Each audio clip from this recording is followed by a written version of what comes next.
I'm Caroline Collins from Visit St. Pete Clearwater over here. Hi, great job out there. Damn! Look at that! Look at that smile, laying up like a Christmas tree. Today, just wanted to ask you if you and your teammates got to do anything fun in the St. Pete Clearwater. Okay, so that just happened. Did you catch it? Her head down, can't even look at him, and that oh goodness at the end. That's not awkward. Small talk. That's someone who genuinely cannot stand being in the same room as you. And here's the wild part. This isn't some random reporter. This is Scott Agnes, the guy who covers the Indiana Fever full time. The beat reporter who's literally supposed to have the best relationship with the team's star player. So what did this man do to make Caitlin Clark physically recoil at the sight of him? Because I promise you, by the time we break down these clips, you're gonna understand exactly why the best rookie in WNBA history wants nothing to do with this reporter. And trust me, it goes way deeper than just bad vibe. Let me show you something first. This is Caitlin at the same event, same day, answering questions. Watch her energy here. Yeah, I mean, like, these are the things that you love, like being competitive. And, you know, even when I go out and play with family or friends or whoever, like, you make it competitive. Like, you don't just go out there and hit the ball. Like, you make a game out of it. You know, you do have a 2v2, you do whatever. And I think that's what the fun part about golf. And, you know, really with anything I do in life, I'm pretty competitive. So I probably wouldn't play golf if I didn't feel those competitive juices flowing. So I think that's certainly part of it that I love. Look at her. The whole entire time, you see that smile? That's genuine excitement. Perfect eye contact. She's leaning in. She's engaged. She's treating this woman like they've been friends for years. And get this, she's never met this reporter before. This is a tourism board representative asking fluff questions about St. Petersburg beaches. Zero relationship, maximum warmth. Now let's rewind to Scott Agnes, the guy who's been covering her team all season long. The reporter who should theoretically have the best accent, the strongest rapport. What is he doing here? I thought I got rid of you. I'm across the country, yet somehow, someway, you find yourself right here in front of me asking questions. Oh, goodness.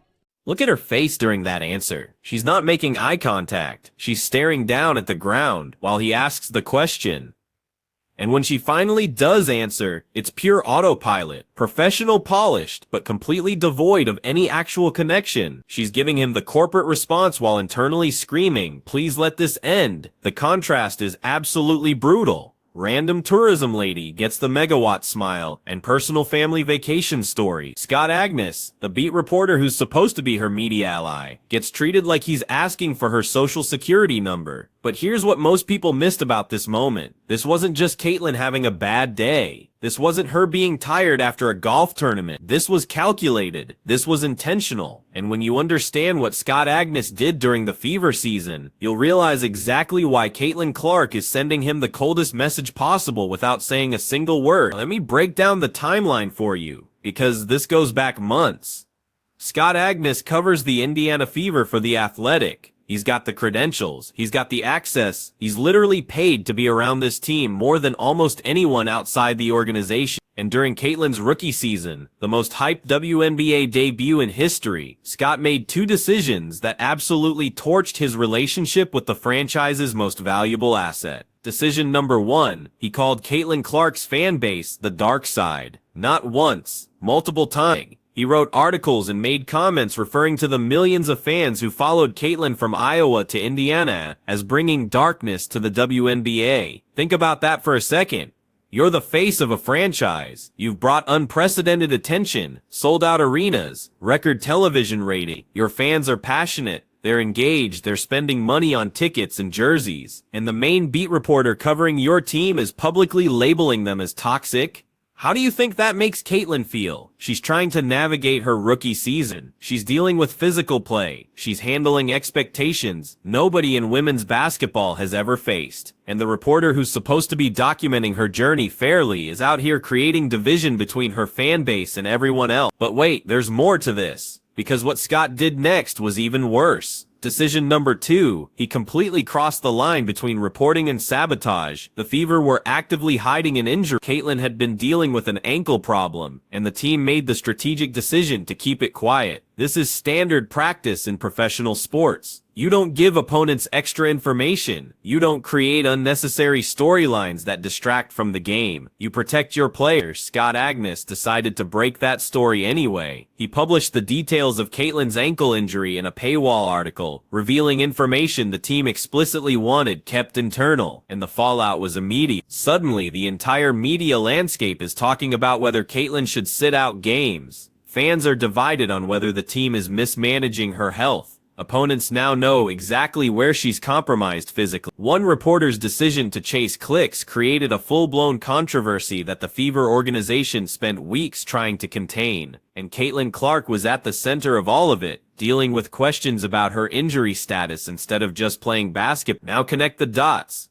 First, Scott alienates her fan base by calling them dark and toxic. Then he reveals sensitive medical information against the team's wishes, creating even more division and drama. And through all of this, Caitlin's watch, she's seeing how this one reporter is actively making her life harder. Not by asking tough questions, that's literally his job, but by creating unnecessary controversies that serve nobody except his own article click. So, when Scott Agnes shows up at a golf tournament in California, thousands of miles away from Indiana, and Caitlin sees him standing there with his microphone ready to ask questions, yeah, you're gonna get that reaction.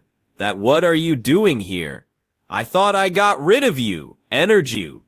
This was completely earned, and here's what makes this even more fascinating from a body language perspective. Caitlin Clark is media trained to an insane degree. She's been handling press conferences, and she was a teenager at Iowa. She knows how to smile through uncomfortable questions. She knows how to give diplomatic non-answers. She's a professional. But with Scott Agnes, she's choosing not to hide it. She's letting everyone see exactly how she feels about him.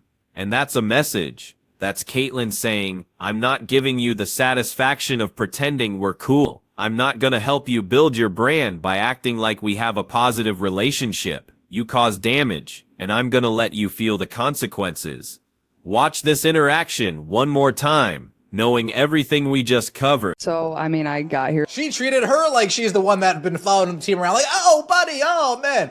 So nice to see you over here. Yeah, let me answer your question. late last night, and I'll be leaving once this press conference ends, but I actually grew up vacationing here. This is the city that my family always came, and I have a couple family members that own places on the beach here. And what is he doing here?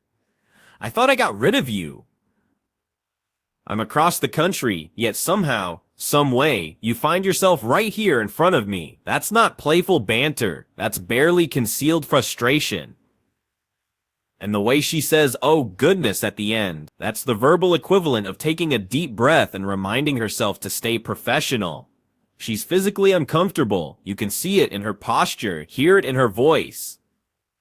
Now let's talk about what this means for Scott Agnes's career, because this moment just went viral. Millions of people are now watching Caitlin Clark visibly recoil from him. His reputation as a reporter is directly tied to his ability to get good interviews, to have sources within the organization, to maintain professional relationships with players, and the biggest star in women's basketball just showed the entire sports media world that she wants nothing to do with him. That's not something you recover from easily, because other players are watching this too. Other teams are seeing how he operates, and when you're a beat reporter who's lost the trust of the franchise cornerstone, your access starts drying up real fast. Here's what's crazy though. Scott Agnes probably thought he was just doing his job. Breaking news about the injury? That's what reporters do. Calling out toxic fan behavior? He probably saw that as holding people accountable, but he completely miscalculated the long-term consequences. He prioritized short-term clicks and hot takes over maintaining the relationships that actually give him valuable, sustainable access. And now we're seeing the price of those decisions play out in real time. Caitlin's not going to give him exclusive interviews. She's not going to open up about personal stories. She's going to give him the bare minimum required by her media obligations, and nothing more. Meanwhile, other reporters, like that tourism board woman we saw earlier, are going to get the genuine, warm, engaging version of Caitlin Clark. You know what this reminds me of? It's like when you're at work and there's that one coworker who burns you. They spread gossip, or they took credit for your project, or they threw you under the bus in a meeting, and now every interaction with them is just cold. You're professional because you have to be. You answer their questions because it's required, but the warmth is gone, the trust is gone, and everyone in the office can feel the tension when you're in the same room. That's exactly what we're watching here. Caitlin's in work mode with Scott. She's fulfilling her contractual obligation to answer media questions, but she's making it crystal clear through her body language, her tone, her complete lack of eye contact, that this is transactional, nothing more. And the beautiful part, she's doing it without saying anything directly critical. She's not giving him a quote he can turn into a headline about Caitlin Clark slams reporter, or Clark refuses to answer questions. She's being too smart for that. She's answering his questions. She's being technically professional, but anyone with eyes can see the subtext screaming underneath every word. Let me show you one more comparison, because this really drives home how intentional Caitlin's coldness is. Petersburg. So like this place is actually really special to me and my family, and it's really fun. Like I was flying in and I was like making Lexi look out the window and like see everything, because she's from the West Coast, so obviously she didn't vacation on the East Coast. So this place is honestly really cool, and you know, I looked it up. It's like 30 minutes from where I have family, and I grew up coming here. I've been here many times, and it's a really special place. So it makes it even more fun coming back here and knowing that. Listen to how much detail she gives this random reporter. She's talking about family vacations, pointing out the Winnemucca Plains, sharing personal memories about St. Petersburg. This is a completely unprompted, genuine response, full of personality and warmth. She's making this tourism representative feel special, feel valued, feel like they're having a real conversation.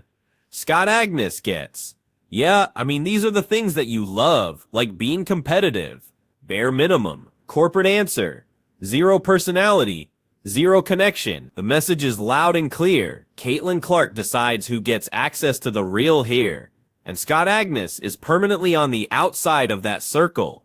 Now here's where this gets even more interesting. We're watching a generational shift in how athletes handle media relationships. The old model was simple. Reporters had all the power. They controlled the narrative. If you wanted positive coverage, you played nice with the media, even when they burned you. But Caitlin Clark has 3.5 million followers on social media. She can communicate directly with her fans anytime she wants. She doesn't need Scott Agnes or The Athletic to tell her story. She can post a video, write a caption, and reach more people than any article he'll ever write. The power dynamic has completely flipped. So, when a reporter crosses the line, when they reveal injuries she didn't want public, when they call her fan base toxic, she can afford to freeze them out. She's not dependent on traditional media gatekeepers anymore. And that freedom is exactly what allows her to stand there at a golf tournament and let her face say everything her words won't. This is the new reality for sports journalists. You can't just chase clicks and controversy without consequences anymore. The athletes you cover have platforms now. They have leverage, and if you burn them, they will absolutely make you feel it.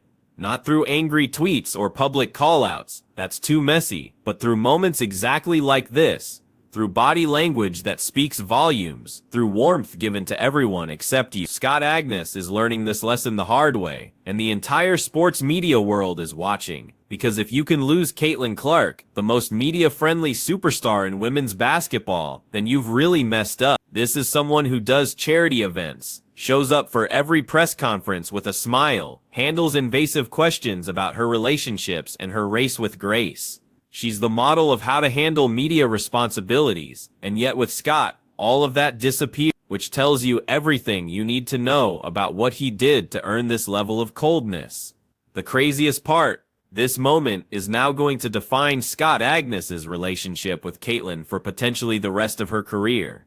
First impressions matter, but so do lasting impressions. And the lasting impression here is brutal. Every time he asks her a question from now on, people are going to remember this golf tournament. They're going to remember her face when she saw him. They're going to remember the contrast between how she treats him versus literally any other reporter. That's the professional consequence of burning bridges with the athletes you cover. You don't just lose one interview, you lose years of potential access, exclusive stories, genuine insights, all because you prioritized controversy over relationship building. And look, I get sports journalism is competitive. You need clicks. You need engagement. Breaking the injury story probably got Scott a ton of traffic. Calling out toxic fans probably felt righteous in the moment. But was it worth permanently damaging his relationship with a player who's going to be the face of women's basketball for the next decade? Based on Caitlyn's face in these clips, I'm going to say no, that was not a good trade-off. Here's my final thought on this whole situation. What we're really watching is a masterclass in professional boundaries. Caitlin Clark isn't screaming at Scott Agness. She's not refusing to answer his questions. She's not filing complaints or demanding he lose his credentials. She's doing something far more effective. She's showing him exactly where he stands through her behavior. And that's honestly more powerful than any confrontation could be, because now everyone knows, the fans know, other reporters know, the Fever organization knows. Scott Agness is on Caitlin Clark's permanent bad side, and there's no coming back from that. So the next time you see Caitlin doing interviews, pay attention to her body language. Pay attention to who gets the smile, who gets the eye contact, who gets the personal story, because she's telling you everything you need to know about who she trusts and who she doesn't. And Scott Agness, he's firmly in the doesn't category, probably forever. The real question now is whether other reporters learn from that, whether they realize that burning your sources for short-term clicks has long-term consequences, whether they understand that athletes like Caitlin Clark have options now, and they're choosing to work with media members who treat them with respect. Based on this golf tournament interaction, I'd say the lesson is pretty clear, 'cause division, reveal protected information, call fans toxic, and you get the coldest shoulder in professional sports. Caitlin Clark just taught the entire media industry how to handle reporters who cross the line, and she did it without saying a single negative word. That's power, that's control, and that's exactly why Scott Agness looked so uncomfortable in every single one of those clips. He knows he messed up, and now the whole world knows it.